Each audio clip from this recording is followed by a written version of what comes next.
Hello বন্ধুরা, ফিরে এসেছি নতুন একটা ইন্টারেস্টিং ভিডিও নিয়ে। সঙ্গে রয়েছি আমি অভিজিৎ। তো বন্ধুরা, আমরা যখন আগে ছোটো ছিলাম, ছোটোবেলায় যখন বর্ষাকাল হতো, তো আমরা যখন রাস্তা দিয়ে জল যেত, এই ধরনের অনেক ছোটো ছোটো নৌকা করে আমরা রাস্তায় ভাসাইছিলাম। তো বন্ধুরা, এখন যেহেতু আমরা বড়ো হয়ে গেছি, তো এখন ভাবছি কিছু একটা বড়ো নৌকা করা যাক। তো আজকে আমরা একটা বড়ো নৌকা করতে চলেছি। তো এই বড়ো নৌকাটা কী দিয়ে করবো এবং ভিডিওটা তোমরা পুরোটা দেখতে থাকো যে আমরা কীভাবে নৌকাটা তৈরি করবো। তারপর বড়ো নৌকাটা তৈরি করে আমরা পুকুরে ভাসাবো। তো চলো বন্ধুরা, পুরো ভিডিওটা দেখতে থাকো। তো বন্ধুরা, আজকের যে বড় নৌকাটা আমরা করতে চলেছি, তো এই বড় নৌকাটা আমরা 8 পেপার দিয়ে করবো। তো আমার এখানে 10টা 8 পেপার রয়েছে। তো এই 8 পেপারগুলোকে একসঙ্গে একটা বড় করে চিটাতে হবে, তারপর নৌকাটাকে তৈরি করবো। তো চলো বন্ধুরা, তোমরা ভিডিওটা দেখতে থাকো।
কমপ্লিট হয়ে গেছে।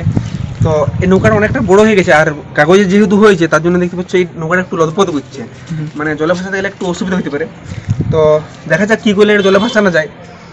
তো তোমরা ভিডিওটা দেখতে থাকো, ঠিক আছে? A few moments later. তো বন্ধুরা, ফাইনালি আমাদের নৌকাটা কমপ্লিট হয়ে গেছে। তো আমরা এখন চলে এসেছি, আমাদের বনের মাঝে একটা ডোবা রয়েছে। তো এই ডোবাটায় আমরা এই নৌকাটাকে ছেড়ে দেখবো যে এটা ভাসে না ভাসে। তো তোমরা কিন্তু এর আগে দেখিলে যে নৌকাটা অনেকটা লেদপেদা হয়ে গেছিল। তো তার জন্য আমি এখানে বাঁশ পাতা দিয়ে একটা সাপোর্ট দিয়েছি, যাতে নৌকাটা আর কোনো রকমের না লড়ায়। তো দেখতে পাচ্ছ নিচে উপরে চারদিকে বাঁশ দিয়ে দিয়েছি। জানো তো বাঙালিরা বাঁশ দিতে ভালো পারে। তো যাই হোক, চলো এবার এই ভিতর দিকে যাওয়া যাক।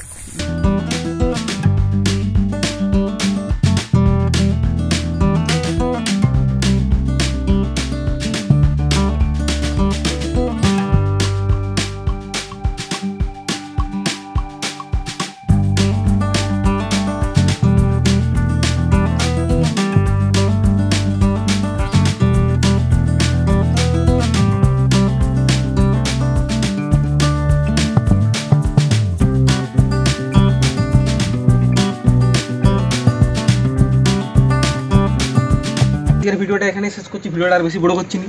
তো বন্ধুরা, ভিডিওটা ভালো লাগলে লাইক করে, কমেন্ট করে, শেয়ার করবে, আর যারা যারা চ্যানেলটিতে নতুন হয়ে গেছো চ্যানেলটিকে সাবস্ক্রাইব করে দেবে। দেখা হচ্ছে পরের ভিডিওতে। Bye bye.